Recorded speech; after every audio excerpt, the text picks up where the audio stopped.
Hi, welcome to the Andrew Buckle video tutorial on Affinity Photo and gradients and pattern layers to create all kinds of abstract designs. Now, I'll probably not be able to ever create this one ever again exactly like this, nor am I intending to, but I'm going to show you how you can create something very similar. So first thing to do, I'm just going to remove everything. This is the layers. The layers panel is the key one. So view and go down to studio and go down to layers. So let's just remove all those and start afresh. Need a new document, a new layer for this. Gradients, anything needs a new layer. So go to a layer, a new layer, and then go over to the gradient. Now by default, it does the good old white to black, linear.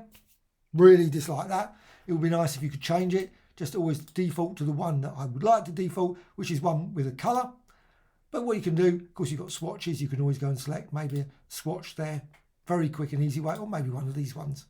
And then you can move it around. Now, as soon as you go to the move tool, you lose this bar and you can't manipulate any further. So if you want to just get to the point where you're happy with it, and then what you can do, you can turn it into a pattern layer. So I've got the design there, and I'm just going to turn this into a pattern layer. So a layer, and go down to new pattern, not this one. I've done that a few times in my doing some run throughs of this. I always select that one. Nope. Not that one, new pattern layer from selection. And you can use that. Now, you can also use conical and other types of gradient. Sometimes they're actually quite nice if you want those like slashing, sort of very fragmented designs. I think that's quite a nice one. But I'm just going to use this as an initial design. So this is a pattern now. What you can do, go to the move tool now, and you can change that, and you can move it around, and you can rotate it. Of course, it's not going to see it. Design there, but what you can do, you can also create another pattern layer. You can go over here and you can duplicate it. So layer and duplicate. So you've got two designs, but of course now when I'm moving that around, you can't see the other gradient underneath. So what you can do, you can always go over here and you've got to say, like, let's go for difference, and you can see as you move that around, it will, and it's still all a pattern, and you can vary this size, rotate. And also what you can do, you can always add and modify this underlying design as well, or maybe create another layer for a gradient and combine that as well. So let's just go back to this one. Now, it doesn't affect the pattern layers. The pattern layers are frozen. They're frozen.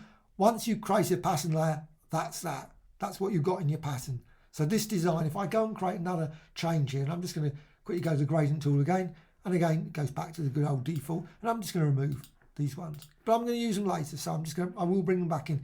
You've got the standard white thing. Let's just go to conical.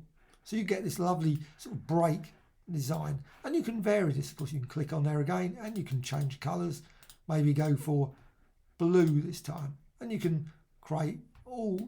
Now you can see here, because there's white and white, you don't get the sharp thing. But if you just go there and change that to red, you get this nice sharp line, which most time I want to avoid. However, in this case, I do not want to avoid it. So I've got this design here, and what I want to do, I want to convert that into a pattern layer. So layer and new pattern layer from selection again.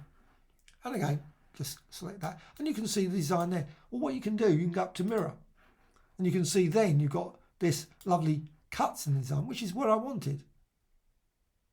So you can rotate that design, you can resize that, but of course you've still got the underlying design. You can still combine it. It's just a layer, so you can just go over here and you can say darken, and you can see you can blend that, maybe difference, and straight away you can see you've got this nice combination of design, and it still can be varied there to create all kinds of combinations. And you can still, of course, edit this one as well if you want to change that, or add multiple ones. Maybe go there and go to layer, and again duplicate.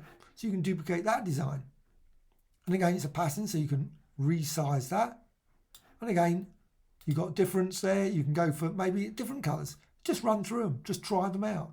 Difference is always quite an interesting one, but exclusion, perfectly reasonable as well. And you've still got this one which you can still modify. You can still go to the gradient tool and change, etc. But you've also got these patterns on top. Now it goes to that one, but of course you'll see that that's got normal there. So I don't want normal, I want difference.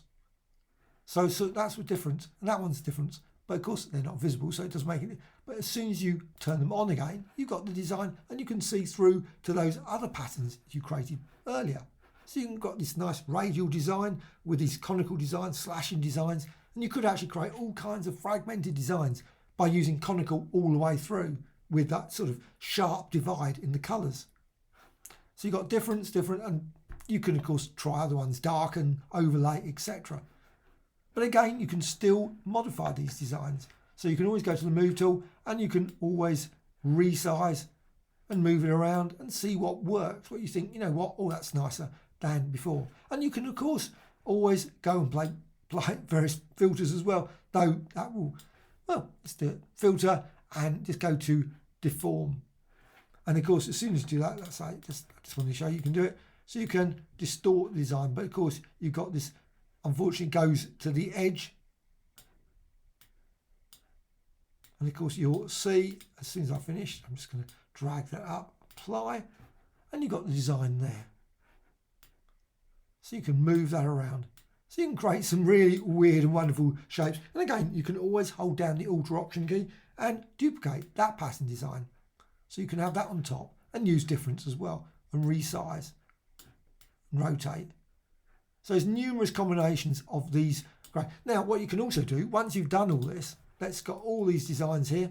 And I know it's a bit, you wouldn't want this on your wallpaper, I must admit, possibly. So you can select all those and you can go to layer and you can merge visible. Let's just merge visible. So all merged. Actually, just seeing it before I forget. You can, with all these selected, let's just go to the patterns. Select all these patterns. You can select all of them and go to the move tool. And you can actually move them all together, which I think is quite nice. So you can actually just do that. So you can create, I didn't realise you could do that. I just found out a few minutes ago when I was just doing a quick run through. So you can just, which I think is kind of cool, to create some very unusual designs, which now you can, of course, distort it off at different angles like that and create some very unusual designs. So once you're happy with your designs, you've got all the various shearing, etc. Now, what I wanted to do, but I'm glad I did that, I'm just going to select them all. Doesn't particularly, what I can do, layer and merge visible. So it doesn't, I'm not using the selected. So I've merged them all and I've still got them there, the underlying designs, but I'm going to remove those. Now, of course, it's no longer a pattern. You'll notice it's a pixel. So it's a pixel layer, but you've got this really strong. Now you can always turn this into a pattern. So you've got that. You can always go to layer, new pattern from selection, and then resize that. Maybe you might not want to, but it's, however, you can do that. So you've got mirror, and you can see then with mirror, you got this design here, and of course you can still rotate the design. So let's just rotate it once I can actually see. It does actually get quite hard to see. This is one thing that I would love to see. Maybe they could make this a bit bigger. This little blue dot, it's very, very small. And if you've got a picture there, you start actually not seeing where the design is. And you just there, that's it.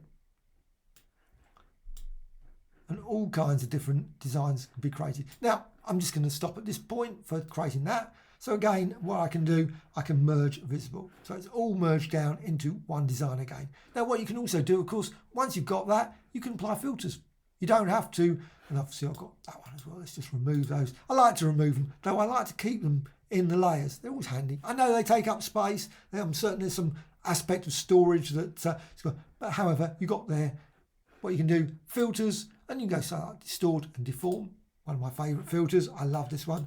And you got similarity, and then you can just add some handles and pins and whatever you want to call them. I have no idea. I call them pins and handles. Maybe that's what they're called. And you can see then you can create some very nice, weird.